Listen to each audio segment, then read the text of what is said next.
Hey guys! Welcome back to my channel, Liberated TV. At today's video ay ipapakita namin sa inyo ulit guys yung second part ng aming pagbiyahe sa Southern Leyte bilang mga mensahero. Kaya muli, samahan nyo kami guys. Tara!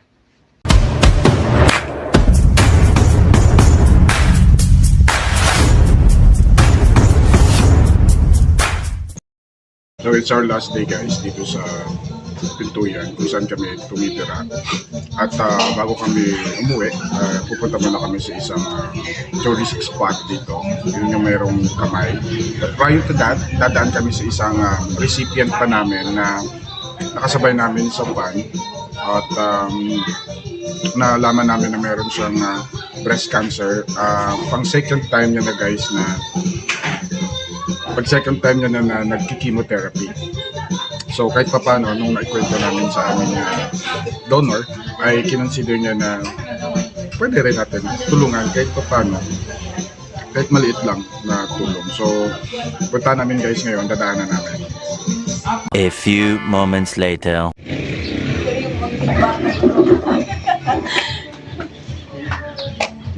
Sada, kumusta ka na? Uy, nagamit mo ba yung patch? Opo. 12 hours lang yun, nakalimutan ko sabihin sa'yo. Ganun. 12 hours lang yun. Oo, na kayo. So, may changes naman nung ginamit mo. Medyo lang yung titik-titik. Sino pong kasama niyo dito? Ako lang yung mag-isa. Oh. Kasi yung anak ko nasa school. Saan school po Nasa sila? Baybay. Sa Sa dagat? Visayas State University sa Pero ito inyo na to. sa nanay ko. Kaso, pag pumunta natin ito,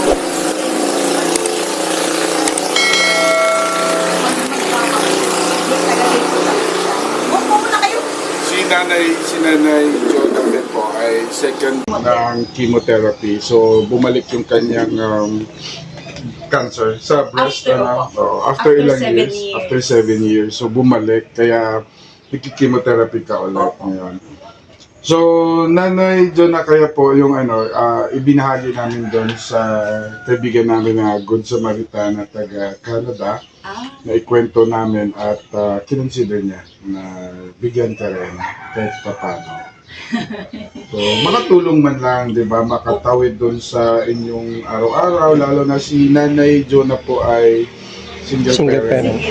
Tapos may dalawa siyang anak na nagka-college. So, imagine niyo yun, paano niya na itatawid yung ganun pang araw-araw. So, kumakain ka pa naman araw-araw. Opo.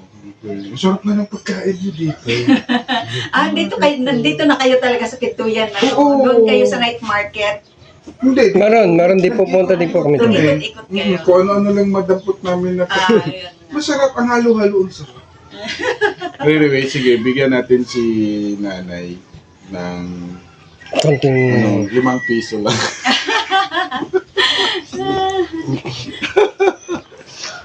At least, di ba? Ay, ito pala sinabi mo, D&J Transient D&J House. Transient House. Ay, bigyan ka namin. Ay, salamat kasi may ako yung solidronic ko is 6,000. May discount na yun. Tapos naghahanap ako, saan ako kukuha ng 7 day pangdagdag. May 2,000 na ako, pangdagdagan ko na lang. Ay, thank you Lord. So, pasalamat na lang po Ay, kayo thank you so much. Si Sir Alan Masakayan. Siya po yung nasa Canada po na nag-utang. Maraming salamat po. Dagdag yun. Nadadagdagan kasi may 2,000 na ako. Dadagdagan ko na naman yun ng 4,000. Ay, thank you so much. Akala ko. Akala mo kinalimutan ka na namin. Ay, hindi. Yung Unexpected. Opo. Kasi ingay ko nga. Wala akong ginagawa ngayon. Magano na lang ako ng halaman. Baka mayroon akong mga... Nag-ano rin ako. Nagdadasal. Ay, Lord, sana makahanap ako. Sana ako. Thank you. Yung buhok niyo po, as in kusa yan nalaglag? Or sinave mo? Ano po talaga? Sinave mo na siya? Kasi nalalaga. Nalalaga siya. Tapos, yung pantal-pantal ang tapos sabi ng anak ko, ang pangit na ng tingnan ay, i-shade na natin. So, bumili kami ng shade, siya na lang yung nag-shade sa akin.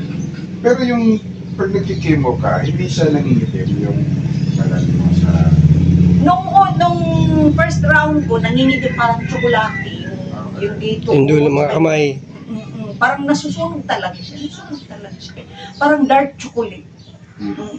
Tapos ngayon hindi pa, baka mga 5 or 6 chemo, doon na mas lalong So ilang session ngayon yung ano? Yung binigay sa akin ng oncologist is 6. 6 sessions. Six. Tapos every ano po yung session mo? Every 21 days. So parang 6 months din, ano? Oo. Ganun. Okay. Pero libre na yan. Libre na, zero billing Dahil sa malasakit. malasakit. Yung Kaso yung malasakit. pamasahe ko lang, kasi mula dito hanggang Sugod 200, tapos Sugod Tacloban 400, ayaw ng oncologist na ako lang mag-isa. Kasi yung chemo area namin, nasa 3rd floor, Kayo. akyat. Third floor, yung So outpatient lang yan? Oo. Ito paano hindi after ng chemo nagsusuka ka? Parang, Pero hindi, nilalalabanan kaya ko mo. na lang. Okay. Kasi yun ang kaya yung iba nagpapa-admit mo na kasi yung effect na yun. after, Nasusuka, nahihilo talaga. Oo. Sa akin, nawawala ng lasa, pero kumakain ako kahit walang lasa. Basta malagyan ng tiyan. May laman. So guys, si Nanay Juna is a fighter. Or in fact, di ba parang nakwento mo sa akin na ini-invite ka to be the speaker as Kakapit lang tayo sa Panginoon sa taas. okay. So sa lahat po na sa tumulong din po kay Nanay Juna para lang maitawid lang yung chemotherapy niya. This is a second round chemotherapy. So kung sino man po ang gusto po na tumulong kahit paano po, please contact us. Or pwede rin i-diretso kay Nanay Juna. Ilalagay ko po sa link po sa baba po yung number. Maraming salamat po. Nanay, maraming Thank you so salamat much. po. Hindi na kami magtatagal ha. Kami aakyat dun sa